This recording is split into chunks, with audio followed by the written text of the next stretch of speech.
Okay, we got a Husqvarna 261 and it's running great, but just on old stuff I like to throw a carb kit in it.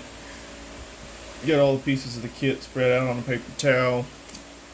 This particular carburetor takes a Walbro K22 HDA kit.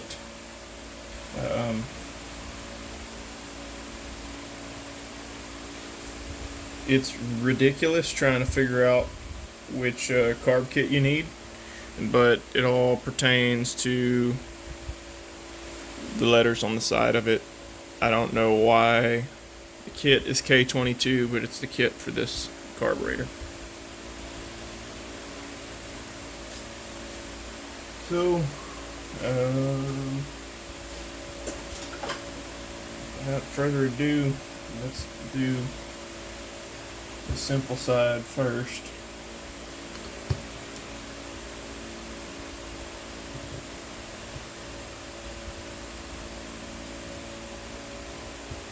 Saw something interesting on the box of one of these, on a Chinese carburetor that I bought, or Taiwanese, or whatever, it's an aftermarket cheapo, but it said to replace the diaphragms in the carburetor after 200 hours of use.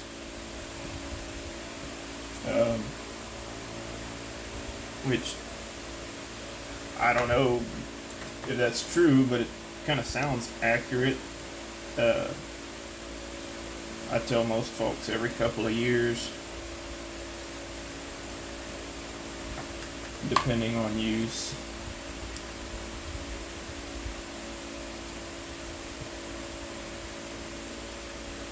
Yeah, and that one's not too stiff, but they really start running bad when this one gets stiff.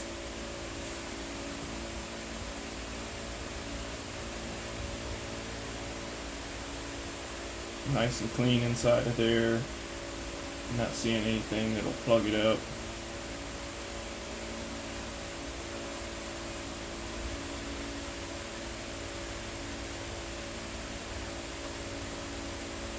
Any of this stuff that looks reusable, I throw in a bag and set it to the side, so you never know when you're going to run across something.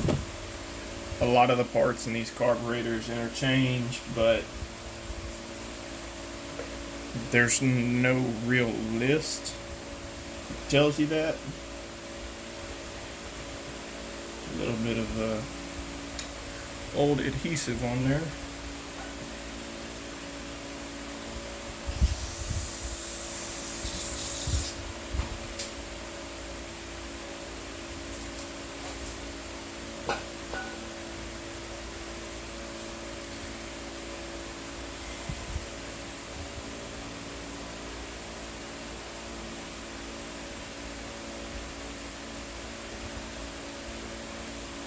That's not right.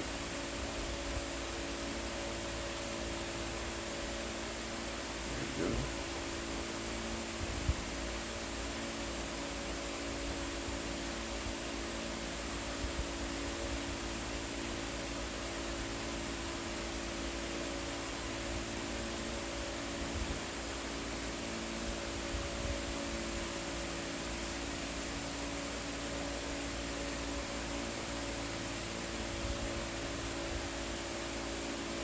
And I don't remember which way the hole faced, but this is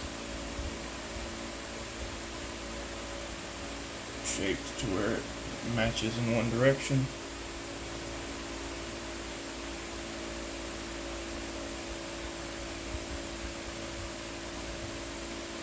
Hang on. I forgot, that wasn't the easy side. This is the side where I gotta place the needle. I'm operating under autopilot here, so I apologize.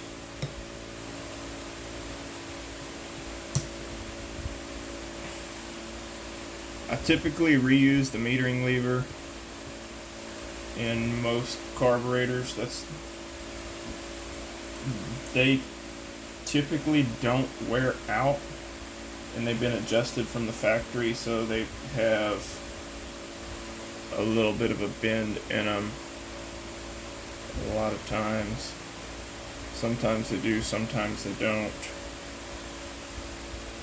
either way, I reuse it. You know, I just like to replace the soft parts every now and then.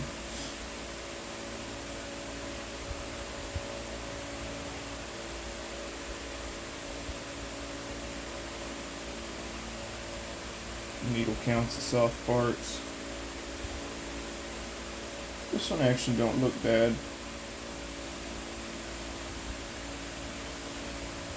Sometimes they're terrible, sometimes they're not. And this saw ran great. I'm just doing this as a precaution.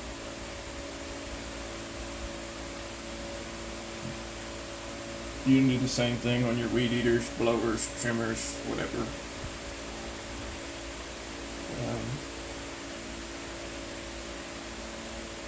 This is sort of a long-term maintenance item.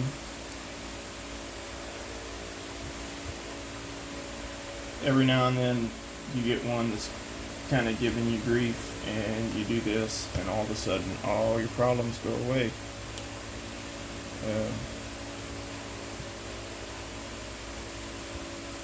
I typically only do it in clean carburetors. If I pulled this apart and it was all gummed up, I'd probably get a new one. I've had pretty bad luck trying to clean a lot of carburetors. I work in a shop, and most of the time, by the time someone brings something in, it's just been sitting forever, and there's no hope for it. So instead of, you have to account for your time. So instead of throwing a kit in, spending all the time cleaning it, throwing a kit in there, putting it all back together. Some things you can have like an hour tied up into. Well, if it doesn't work, then you have to bill them for the hour of doing all of this, and bill them for the time and the new carburetor.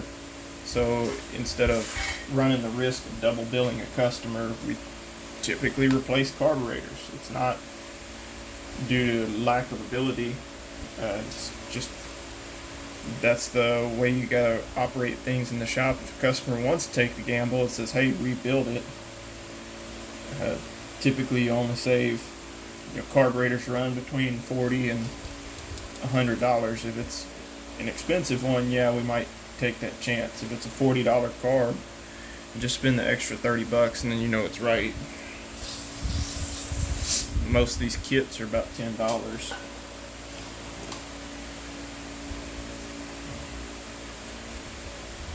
And it's not like they're difficult to replace. Even if you're not a mechanic, you should be able to do this. You ever played with Legos?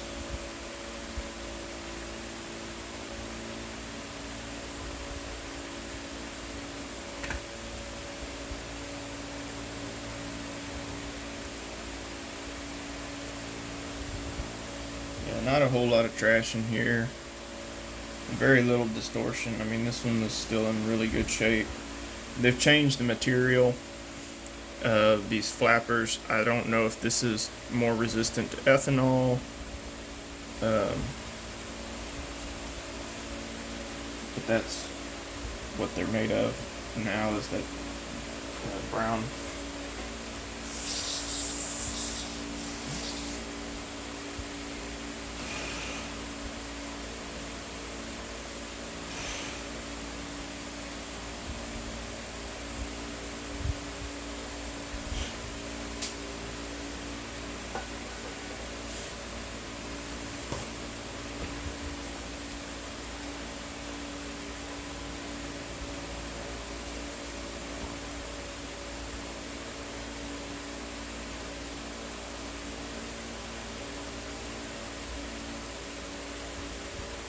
On these, they're easier to stack onto this lid because the lid has pins in it.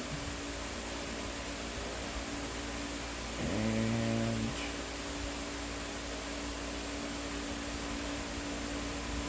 then install the lid to carb.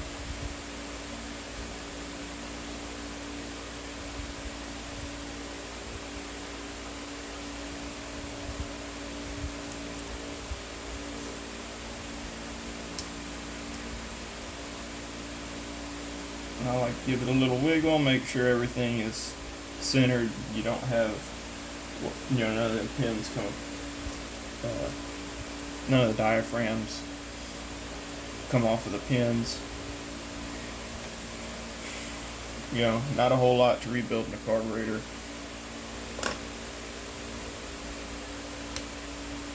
At least these. This isn't a video on how to change out the carb on your 350 Chevy or anything like that. I didn't replace the screen because that one was very clean already. All these little pieces will be thrown into a tub like that and saved for later.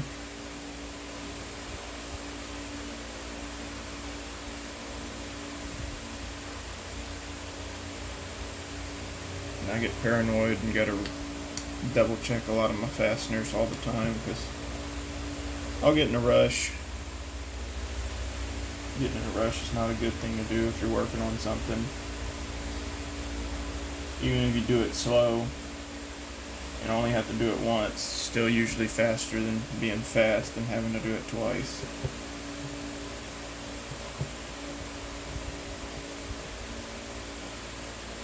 Double check your work. It's not that hard to look at something twice before you put it back together.